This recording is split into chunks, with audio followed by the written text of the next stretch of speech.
Doctor Babasaheb Ambedkar, Chhatrapati Shivaji Maharaj, Chhatrapati Shahu Maharaj, क्रांतिज्योती Savitribai Phule, क्रांतिसूर्य महात्मा ज्योतिराव फुले या सर्वांना नमस्कार करून अभिवादन करून फुले शाहू आंबेडकरांच्या विचारधारेवर चालणाऱ्या माझ्या सर्व बंधू आणि भगिनींना आणि आज या ठिकाणी शासन आपल्या दारी या कार्यक्रमाअंतर्गत उपस्थित असलेले प्राण साहेब जोशी साहेब, माननीय तहसीलदार साहेब सूर्यकांतजी येवले साहेब, तसेच मुंडवा गावचे ग्रामस्थ आणि आमच्या सर्वांचे लाडके असे उपमहापौर बंडू तात्या गायकवाड या सर्वांना मी अभिवादन करून आजच्या कार्यक्रमाच्या भाषणाची थोडक्यात सुरुवात करते। आज या ठिकाणी बरेच लाभार्थी आलेले आहेत की जे माझ्या परिचित पण नाहीयेत, त्या सर्वांसाठी मी आज या ठिकाणी मनोगत व्यक्त करत आहे, माझं स्वतःचं असं। खरं तर माझा हा तिसरा कार्यक्रम आहे सर शासन आपल्या दारी, पण आजच या ठिकाणी सांगावंसं वाटतंय की थोडीशी आपली सामाजिक आणि राजकीय वाटचाल कशा प्रकारे झाली याची थोडीशी थोडक्यात मी माहिती आपल्यास देते। 2012 साली मुंडवा गावची सून होण्याचं सौभाग्य मला लाभलं आणि 2013 पासून माझ्या सामाजिक कार्याची वाटचाल सुरू झाली। सामाजिक कार्याची वाटचाल ही छोट्याशा बचत गटातून सुरू करून महिलांसाठीच आपल्याला उतरायचं आहे, महिलांसाठीच आपल्याला काम करायचं आहे, हा एकच विचार, हा एकच मानस मनामध्ये धरून महिलांचे बचत गट केले। एक बचत गटापासून माझे 50 बचत गट एवढे मी केले। 2017 ला स्वर्गीय चंचलाताई कोजरे आज त्यांच्या परिसरामध्ये आपला हा कार्यक्रम होत आहे, त्यांची आठवण ही मला सकाळपासून अनेकदा झाली, कारण की माझ्या जरी सामाजिक कार्याची सुरुवात ही माझ्यापासून सुरू झाली असली तरी माझा जो राजकीय वाटचाल आहे, माझा जो राजकीय प्रवास आहे तो माननीय स्वर्गीय चंचलाताई कोजरे यांच्यामुळे झालेला आहे। 2017 ला तात्या अचानक राजकारणाचा योग मला आला। खरं तर तो किस्सा अगदी छोटासा आहे, थोडक्यात सांगते मी। अनेक 5-6 वर्ष सामाजिक कार्य करत होते, ते कार्य पाहूनच 2017 ला पिंगळ वस्ती कोरेगाव पार्कला जोडली गेली आणि कोरेगाव पार्कला जोडले गेल्यामुळे त्या ठिकाणी ओबीसी उमेदवार, महिला उमेदवार द्यायचा होता आणि अचानक चंचलाताईंनी मला फोन केला की ताई आपल्याला ओबीसी उमेदवार, महिला उमेदवार हवाय आणि मी तुमचं नाव सूचित करत आहे। माझे मिस्टर देखील घरी नव्हते, ते शेतावर गेलेले होते, फोन स्विच ऑफ लागत होता।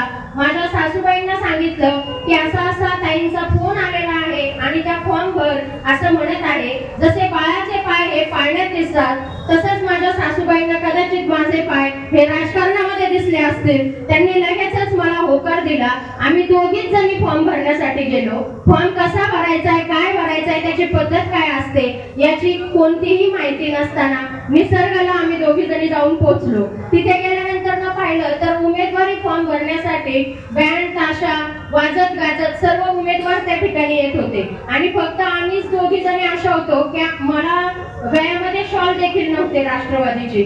आणि त्यावेळेस मी गेले, ताईंना सांगितलं मी आले, मी देते इंटरव्ह्यू वगैरे। ताई म्हणाल्या ठीक आहे दे, पण तुला एक शॉल पाहिजे गळ्यामध्ये।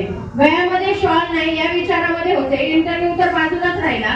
त्यानंतर ना त्या गर्दीचा फायदा घेतला, जिन्यामध्ये एक शॉल पडलेली होती, ती धूळ खात पडलेली शॉल घड्याळाची पटकन घेतली, पळत गेले, इंटरव्ह्यूला बसले। दादा फक्त नावाने मी माहित होते की अजित दादा पवार, त्यांना फक्त नावाने मी ओळखत होते, पण त्यांचा स्वभाव कणभरही मला माहित नव्हता। त्यांनी मला विचारलं, पहिलाच प्रश्न विचारला की तुम्ही कशासाठी या ठिकाणी आले आहात? माझं शिक्षण हे मराठी माध्यमातलं आहे, एका खेड्यामध्ये शेतकरी कुटुंबामध्ये माझा जन्म झालेला आहे। आपण सर्वसामान्य माहिती आहे की जिल्हा परिषदेमधले मुलं हे हळू आवाजात बोलत नाही, हे अगदी मोठ्याच आवाजात, त्यांची पट्टी ही मोठीच असते नेहमी। गावाकडच्या पोरींची आवाज असा गोठलेला नसतो, मोकळा असतो। जर इंग्लिश मिडियमच्या मुलांकडे गेलं तर ते काय बोलतात ते कळत नाही आपल्याला। मग त्या माझा भाषेचा, माझ्या आवाजाचा जो कल होता तो उच्च आवाज।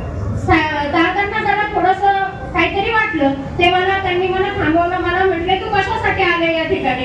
मी म्हटलं तुम्ही कशासाठी आलो इथं, त्यासाठी आले मी. त्यांनी डोक्याला हात लावला, म्हटले अरे सगळे मला म्हटले असं नव्हतं बोलायला पाहिजे. मग म्हटले ते खूप डेंजर आहेत. मी शांत झाले. मग ते म्हटले बोल बोल तू पुढं बोल.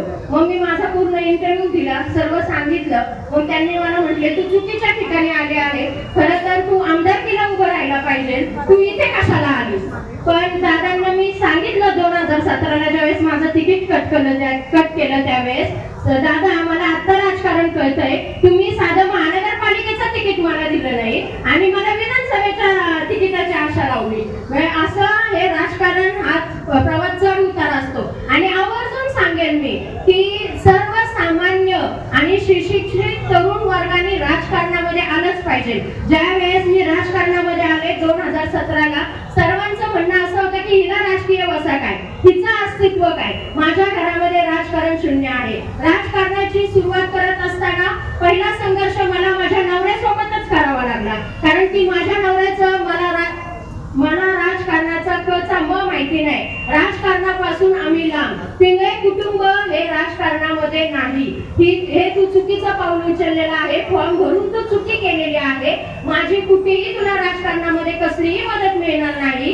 एवढंच काय तर कोणत्याही बॅनरवर तुझ्या पाठीमागे माझा फोटो देखील असणार नाही असे म्हणणारे आमचे सरकार आज माझ्या पाठीशी खंबीरपणे उभे आहेत. कारण की आज त्यांनी पाहिलं की एवढ्या जो 13 वर्षांचा माझा प्रवास आहे, 2 लहान मुलांना सांभाळून आज या ठिकाणी सर्व खटपट करत आज मी आनंदी उद्योग समूह याची निर्मिती केलेली आहे.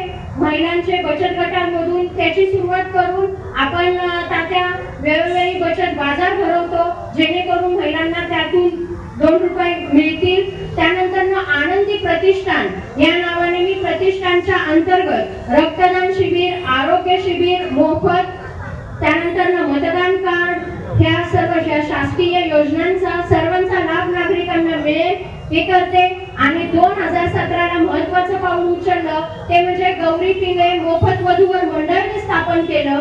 यामधून जवळपास आतापर्यंत 81 लोकांचे मुलांचे लग्न जमलेले आहे. सर्व धर्मांसाठी हा वधूवर मंडळाने सुरू केलं आणि दरवर्षी प्रत्येक जिल्ह्यामध्ये जाऊन हा मोफत वधूवर मेळावा देखील मी आयोजित करते. आणि विविध आंदोलने आणि उपोषणे यामधून माझी पूर्ण महाराष्ट्रभर चांगल्या प्रकारे ओळख आहे.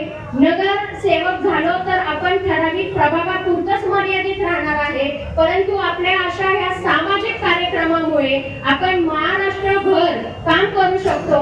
याचा मला अनुभव आल्यानंतरच मी माझ्या कार्याची छान प्रकारे अशी सुरुवात केलेली आहे. थोडासा मोठेपणा, थोडासा काम, थोडंसं कर्तृत्व मी माझं स्वतःच्या तोंडून सांगितलं, याबद्दल मी क्षमस्व मागते आपल्या सर्वांकडून. आणि माझे 2 शब्दांनी महत्वाचं मी राबवते म्हणजे जिल्हास्तरीय आणि तालुकास्तरीय मुलींच्या कुस्ती आपण दरवर्षी घेतो सर. मोठ्या प्रमाणामध्ये या कुस्तीचं आयोजन केलं जातं. अशा विविध क्षेत्रामध्ये आज तात्यांच्या आशीर्वादाने, स्वर्गीय चंचलाताईंच्या आशीर्वादाने, मुंढवा ग्रामस्थांच्या आशीर्वादाने आज या भागातील एक महिला ही पुढे आहे असं मला वाटतं. आणि अजून एक आवर्जून सांगेल की सर्व म्हणतात की एवढे 40-45 वर्ष ज्यांनी राजकारण केलं त्या राजकारण्यांपुढे तू टिकू शकत नाही, परंतु मला माझ्या या 13 वर्षामध्ये कधीही असा अनुभव आला नाही की मला कोणत्याही पक्षातील कोणत्याही नेत्यांनी दूर केलं. म्हणजे ते राष्ट्रवादीचे असू, तुतारी गटाचे असू, शिवसेनेचे असू, शिंदे गटाचे असू, मनसेचे असू, सगळ्यांशी अगदी मैत्रीपूर्ण माझे संबंध आहेत. आणि सगळ्या उमेदवारांमध्ये मी लहान देखील असल्यामुळे सगळे समजून देखील घेतात. याचं मी त्यांचं देखील मी कौतुक करेन या ठिकाणी.